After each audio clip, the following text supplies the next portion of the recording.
شوہر کے لیے جھوٹی قسم کھانا حرام ہے۔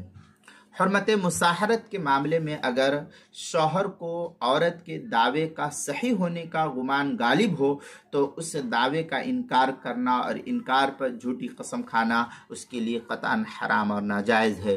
چنانچہ اس مسئلے کو مستفاد کیا الحیلۃ الناجزہ کے صفحہ 120 پر اس کو نقل کیا ہے۔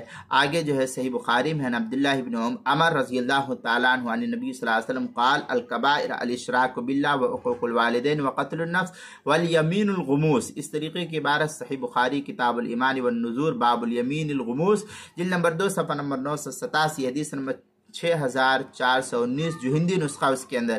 اسی طریقے سے در مختار میں ہے ان حلف علی کاذب عمدن واللہ ما فعلت کذا عالما بفعلی۔ اس طریقے کی عبارت جو ہے در مختار الشامی کتاب الایمان مطلب فی حکم الحلف بغیرہ تعالی جلد نمبر 5 صفحہ نمبر 475 اور 476 جو زکریا بک ڈپو دیوبند کا ہندی نسخہ فتاوی شامی کا، جو کراچی کا چھپا ہوا نسخہ فتاوی شامی اس کی تیسری جلد صفحہ 705 اور 706 پر اس کو نقل کیا۔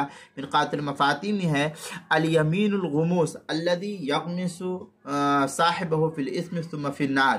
اس طریقے کی عبارت مرقات المفاتیح کتاب الایمان باب الکبائر جلد نمبر 1 صفحہ نمبر 206 دارالکتب العلمیہ بیروت کا چھپا ہوا نسخہ، اور جو کہ مرقات المفاتیح اشرفی بک ڈپو دیوبند کا ہندی نسخہ اس کی پہلی جلد صفحہ 122 کتاب المسائل اس کی 5ویں جلد صفحہ 304 اور 305 پر بھی اس کو نقل کیا گیا ہے۔